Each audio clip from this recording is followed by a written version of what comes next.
7 de maio de 2017 foi o grande dia. A formatura da Universidade Estadual de Ohio seguia animada, mas ao chamarem Reagan Tokes, ela não estava presente. Um pequeno grupo subiu ao palco em lágrimas para receber seu diploma. O grupo era a família de Reagan. Eles estavam a caminho de aceitar o diploma em nome dela, já que ela não estava lá para recebê-lo pessoalmente. Isso porque Reagan foi encontrada brutalmente assassinada em um parque meses antes daquele grande dia. Ela estava ansiosa pela formatura, mas agora, em vez de sorrir para os pais do palco com sua beca, acenando para a câmera e apertando as mãos dos ex-alunos, Reagan estava enterrada e sua família ficou sem nada, nada além de uma dor inimaginável.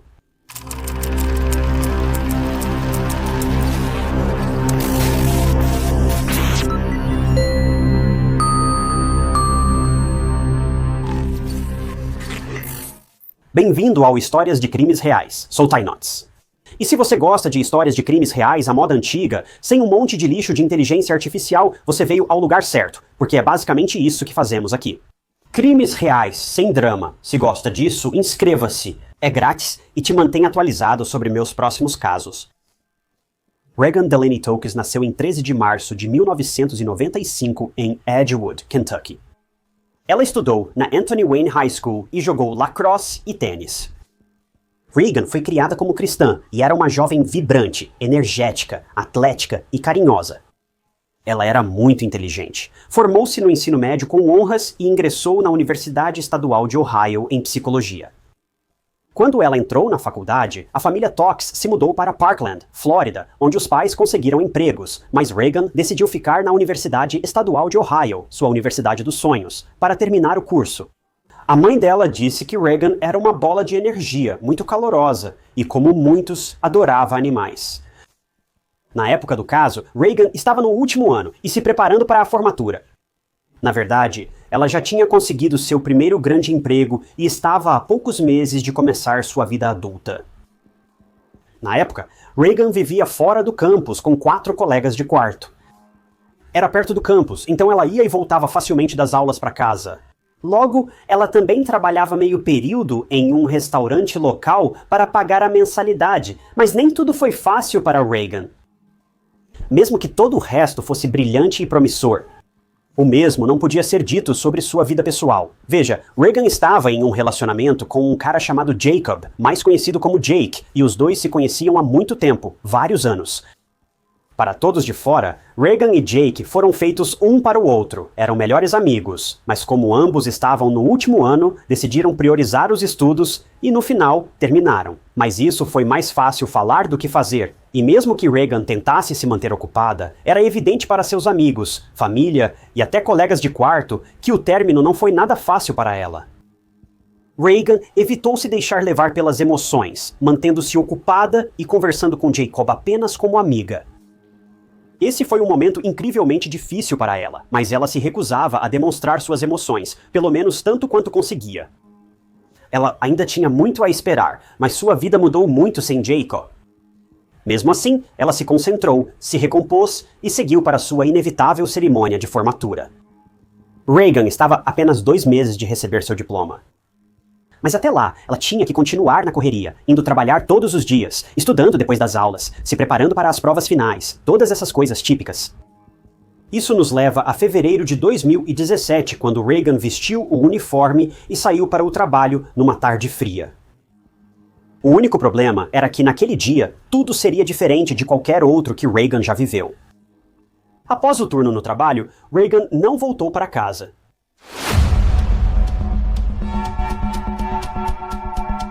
Reagan trabalhava no Bodega, um bar e restaurante no centro de Columbus. O turno dela começava à noite, então, em 8 de fevereiro de 2017, poucos meses antes da formatura, ela se arrumou e saiu do apartamento. Quando terminou seu turno, ela saiu do restaurante e dirigiu para casa em seu Acura prata de 1999. Foi por volta de 9h45 da noite.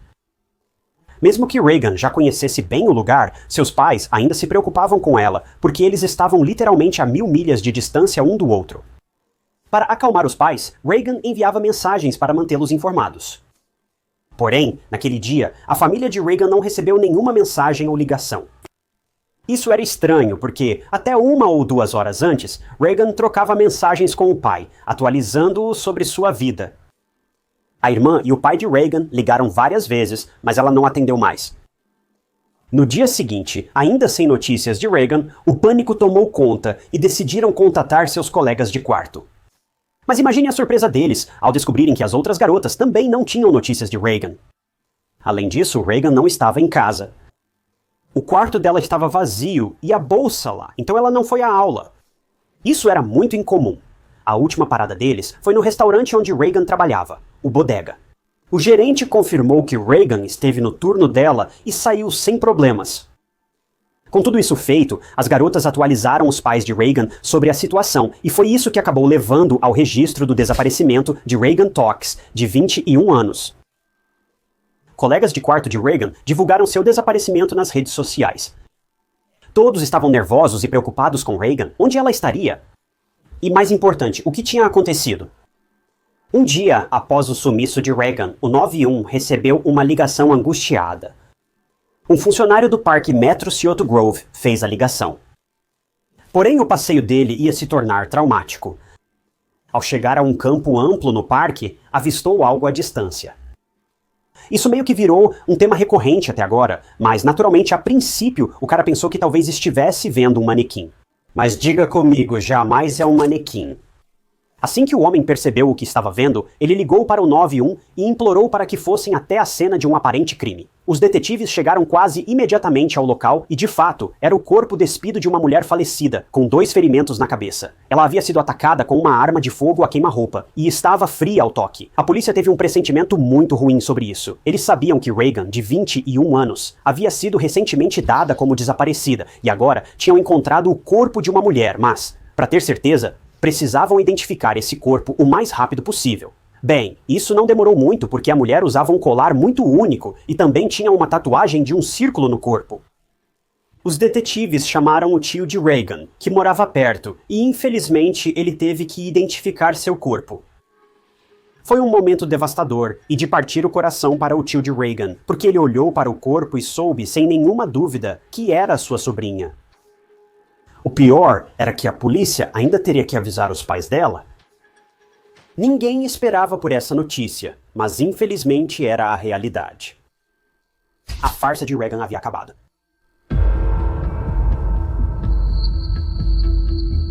O caso do sumiço de Reagan virou investigação de assassinato e os detetives tinham várias teorias. Pode ter sido um ataque aleatório ou alguém que conhecia Reagan e queria matá-la.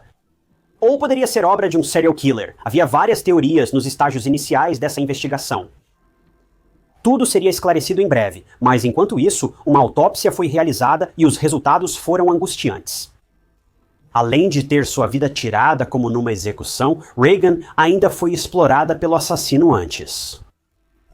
Essa notícia, em particular, foi uma das coisas mais difíceis para a família de Reagan aceitar. Já era ruim o suficiente saber que a filha deles teve a vida tirada, mas desse jeito isso era demais. Inicialmente, a polícia tinha pouquíssimas evidências, mas estava tentando encontrar pistas para conectar o ataque contra Reagan a vários roubos e agressões diferentes que estavam acontecendo na região de Columbus na época. Diversos relatos falavam de pessoas dominadas e atacadas por trás, com os agressores roubando as vítimas. Isso era comum em áreas e ruas mal iluminadas, como a rua atrás do Bodega, onde Reagan e os outros funcionários estacionavam, sendo muito escura e perigosa. Enquanto analisavam o caso, os investigadores também interrogaram pessoas próximas de Reagan. Uma dessas pessoas era ninguém menos que o ex-namorado de Reagan, Jake. Os detetives estavam desconfiados de Jake porque ele e Reagan tinham acabado de terminar o namoro. Reagan ficou muito chateada e deprimida. Por isso, Jake logo virou uma pessoa de interesse. Ele foi chamado à delegacia e, após várias perguntas, apresentou um álibi irrefutável para a noite do desaparecimento de Reagan. Também demonstrava muita preocupação com ela. Até as colegas de quarto de Reagan defenderam Jake, afirmando que ele não faria algo assim. Quer dizer, claro, o término foi difícil, mas foi difícil para os dois. E agora Jake estava arrasado com o fato de que a mulher alegre, radiante e linda, por quem ele se apaixonou e com quem compartilhou tantos momentos, agora não estava mais presente. Os investigadores liberaram Jake após algum tempo, pois não encontraram nada suspeito nele ou em seu comportamento. Então eles estavam de volta à estaca zero. Curiosamente, o carro de Reagan ainda estava desaparecido e a polícia não o havia encontrado. Eles achavam que haveria algum tipo de evidência no carro que poderia ajudar os investigadores a resolver esse caso, que está causando inquietação entre as pessoas da comunidade. Os investigadores intensificaram os esforços e usaram o rastreamento da placa para localizar o carro de Reagan. Os esforços deles deram resultado. Encontraram o carro de Reagan. Ele foi abandonado perto de onde o corpo de Reagan foi achado, na Oakwood Avenue, sudeste de Columbus. Isso foi um grande avanço no caso, porque, assim que os detetives olharam dentro do carro, havia muitas coisas que realmente chamaram a atenção deles. Primeiro, parecia que alguém tentou incendiar o carro, mas obviamente, infelizmente, não funcionou. Havia bitucas de cigarro nos bancos da frente do carro, assim como um galão vermelho de gasolina dentro do carro. Sobre o interior, o carro estava uma bagunça. Havia recibos espalhados por todos os bancos do carro, mas isso não passava de uma trilha de evidências claramente identificada para a polícia. Essa era uma notícia incrível, tanto para a polícia quanto para a família de Reagan, porque havia uma grande chance de que esses recibos os levassem diretamente ao assassino dela. Os investigadores enviaram as bitucas de cigarro e o carro para testes de DNA e analisaram os recibos enquanto isso. Mas esses não eram apenas recibos de loja. Eram recibos bancários, recibos de transações em caixas eletrônicos, para ser exato. E quando a polícia analisou esse punhado de recibos, parecia que alguém tentou usar o cartão do caixa eletrônico de Reagan para sacar dinheiro. E muito dinheiro. Parecia que a pessoa tentou sacar centenas de dólares, mas obviamente não funcionou. No fim, a pessoa conseguiu sacar só 60 dólares, dando uma pista aos investigadores. Eles só precisavam ir ao mesmo caixa eletrônico de onde essas transações foram feitas e conseguiriam suas respostas, seja por meio de câmeras de segurança, impressões digitais ou uma infinidade de outros métodos. Os detetives foram ao banco. Ao ver as imagens das câmeras de segurança, ficaram chocados. Eles esperavam ver um ladrão fazendo uma transação com os cartões de Reagan. Ao verem as imagens, perceberam que era Reagan realizando a transação. Ela estava em seu carro, e mesmo que as imagens não fossem claras o suficiente para mostrar tudo, não havia dúvida de que Reagan não estava sozinha. Alguém estava no banco do passageiro do carro, e pelo que parecia, essa pessoa estava forçando Reagan a sacar muito dinheiro do banco. Enquanto tentavam melhorar as imagens para identificar quem entrou no carro dela, os investigadores encontraram uma pista ainda mais promissora. Identificaram o DNA nas bitucas de cigarro achadas no carro de Reagan. Eles localizaram um homem com longa ficha criminal, Brian Goolsbee, de 29 anos. Mas ele não era um criminoso comum. Havia sido solto da prisão poucos meses antes do sequestro e assassinato de Reagan, em novembro de 2016, e era registrado como agressor sexual de nível 3. Pense bem nisso. Brian vivia uma vida de crimes desde criança, mas já adolescente, ele abusou de 2 crianças de apenas 5 e 6 anos. Esse é um crime indescritível, e acho que ninguém tem palavras para ele. Aproveitar-se de alguém é um novo nível de maldade por si só. Mas crianças de 5 e 6 anos? Bem, Brian cometeu muitos crimes, incluindo invasão criminosa, receptação de propriedade roubada, furto, roubo em lojas, dano criminal. A lista continua e continua. Ele acabou sendo acusado até mesmo de ameaçar a própria mãe. Depois disso, ele cometeu vários crimes, que ficaram cada vez mais sombrios e perversos com o tempo. Brian acabou sendo condenado a 6 anos de prisão por sequestrar e abusar de uma mulher grávida. Tudo isso na frente do filho dela de 2 anos, mas de alguma forma ele foi solto no início de novembro de 2016. Mas Brian estava longe de ser um prisioneiro exemplar. Durante seu breve tempo na prisão, ele cometeu mais de 52 infrações como posse de contrabando, desobediência, roubo, brigas e distúrbios. Ele teve que ser transferido para 5 prisões diferentes ao longo de 5 anos e meio, mas, de alguma forma, ainda assim foi autorizado a ser solto depois de tudo isso. Após ser libertado, Brian recebeu um rastreador sistema de posicionamento global de um programa de reintegração chamado ALVIS. Mas era praticamente inútil, porque a ALVIS nem sequer se preocupou em monitorar Brian. Nem o agente de condicional acompanhava Brian. Ele cometeu mais 6 assaltos em liberdade condicional e nunca foi repreendido. Após sair da prisão, Brian foi morar em um centro temporário gerenciado pelo programa Exit. Mas novamente eles falharam em monitorar um agressor sexual de nível 3. Ele basicamente ficou livre para fazer o que quisesse. A única exigência do programa era que Brian estivesse no centro das 22H às 6H. As condições da condicional dele exigiam manter o sistema de posicionamento global sempre carregado, mas Brian achava que estava acima da lei. E violou todas essas condições, e ninguém sequer se importou. Na verdade, quando questionados, os responsáveis pelo programa de reintegração afirmaram que as ações de Brian não eram graves. Ele é criminoso sexual registrado, rouba, viola e quebra a lei, mas nada disso foi visto como grave? No fim, uma audiência pela terceira violação da condicional de Brian foi marcada para 23 de fevereiro, e ele poderia voltar à prisão. No entanto, antes disso, seus crimes pioraram. De roubo e terror, passou a ser procurado por assassinato.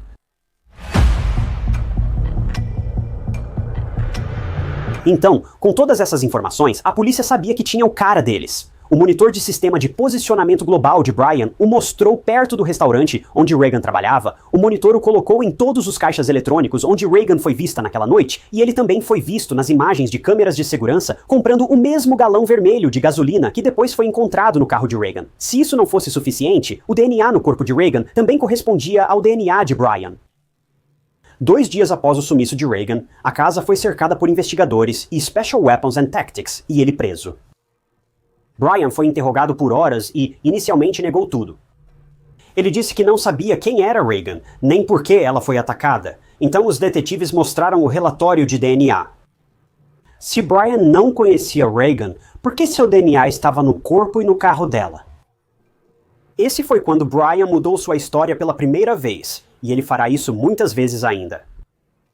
Se você se lembra, o modo de agir de Brian era sequestrar ou dominar suas vítimas, entrar no carro delas e obrigá-las a dirigir até diferentes caixas eletrônicos para sacar dinheiro.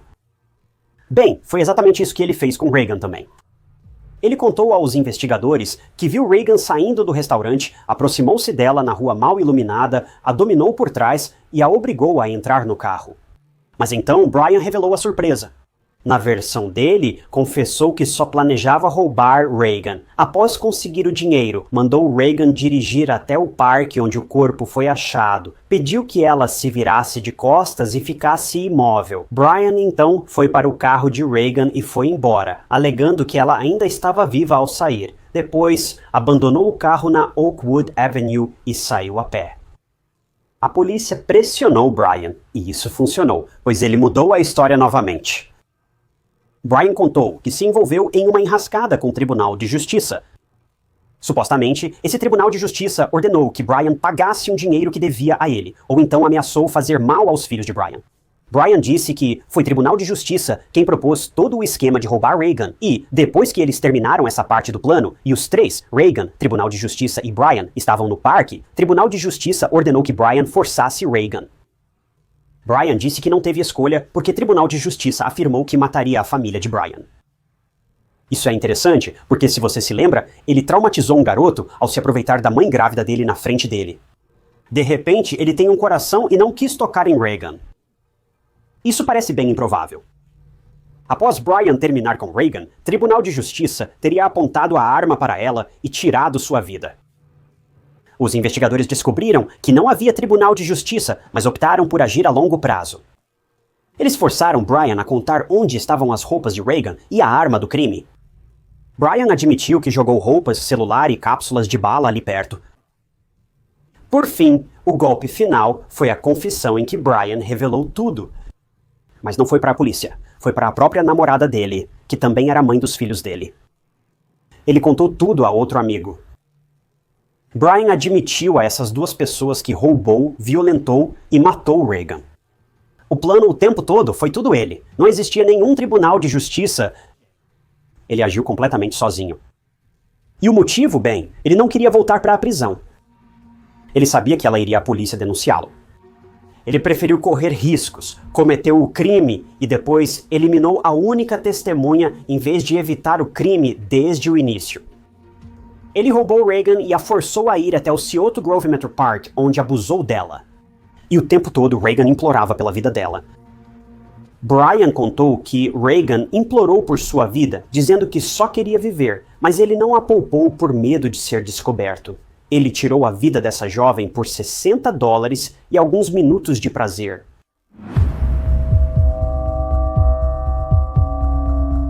Após a polícia descobrir que Brian confessou à namorada e a um amigo, ele foi acusado de sequestro agravado, roubo, agressão e homicídio qualificado. Declarou-se inocente de todas as acusações e o julgamento pelo assassinato de Reagan começou quase um ano após sua prisão, em 23 de fevereiro de 2018. Mas a defesa tinha outro plano de ação. A defesa optou por destacar a infância infeliz de Brian. Veja, segundo Brian, sua infância foi marcada por negligência, abuso de substâncias e físico.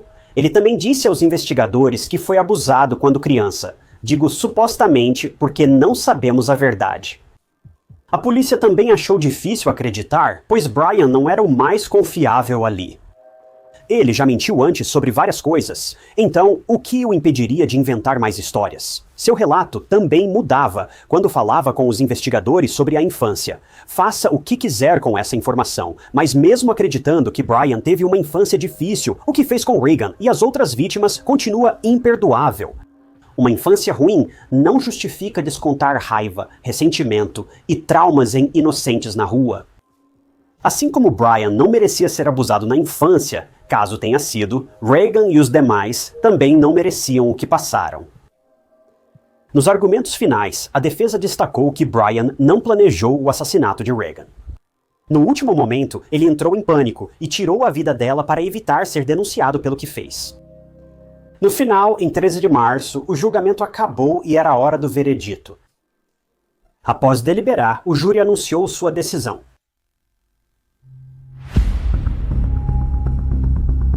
Brian foi condenado por todas as acusações à prisão perpétua sem chance de liberdade condicional. Ele passará o resto da vida preso, sem voltar a ver o mundo livre. Após sua morte, a família de Reagan criou a Fundação Memorial Reagan Talks. Não era só uma fundação que dava bolsas a estudantes carentes, mas também oferecia aulas de autodefesa e conscientizava sobre segurança nas ruas. Em 7 de maio de 2017, Reagan recebeu póstumamente seu diploma de psicologia da Universidade Estadual de Ohio, aceito por seus pais e irmã. A família de Reagan perdeu parte de seus corações com sua morte, mas prometeu mudar a lei e proteger as mulheres da comunidade de Reagan no futuro. A família Talks colaborou com legisladores para propor a Lei Reagan Talks. Em 2018, seus esforços resultaram na apresentação da Lei Reagan Talks na Câmara e no Senado de Ohio. No final de 2018, a Lei Reagan Talks foi sancionada. Essa lei exige que os juízes condenem os infratores de crimes de primeiro e segundo grau a uma variedade de anos de prisão, consistindo em um período mínimo e um período máximo. Quem cometeu esses crimes violentos não será liberado tão facilmente quanto Brian. A lei também exige que os criminosos em liberdade condicional sejam monitorados de perto e participem de reuniões regulares. O caso de Reagan poderia ter sido evitado se Brian tivesse sido monitorado por programas para ex-detentos e pelo agente de condicional. Mas ele não foi, e estava livre para fazer o que quisesse. Depois de tudo ter sido dito e feito, o próprio local onde o corpo de Reagan foi encontrado agora foi transformado em um memorial com um jardim de pedras. A família dela quis transformar o campo em um santuário para que Reagan pudesse ser lembrada sem nenhuma das memórias dolorosas, basicamente cobrindo os terríveis lembretes de seu trágico local de descanso com um belo santuário de paz, onde todos podem vir, relaxar os ombros e descansar. O ex-namorado de Reagan, Jake, também criou uma vaquinha no GoFundMe para a memória dela. Já arrecadou mais de $95 mil distribuídos a outros universitários para ajudar na mensalidade, em homenagem a Reagan. A vida de Reagan foi tirada por motivos errados. Ela foi alvo de alguém amargo que só sabia transformar a vida alheia em desastre. Ele era uma desculpa patética de pessoa.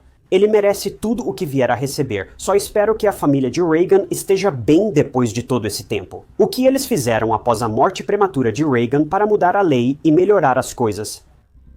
É realmente inspirador, mas não deveria ser necessário uma perda trágica como essa para promover mudanças nas leis de segurança. Sinceramente, estou cansado de cobrir casos como esse, em que um crime era totalmente evitável, mas por causa de legisladores e agentes da lei incompetentes, um criminoso violento foi libertado. Nunca deveria chegar a esse ponto, e esse caso é um lembrete assustador para cada um de nós para simplesmente ser melhor.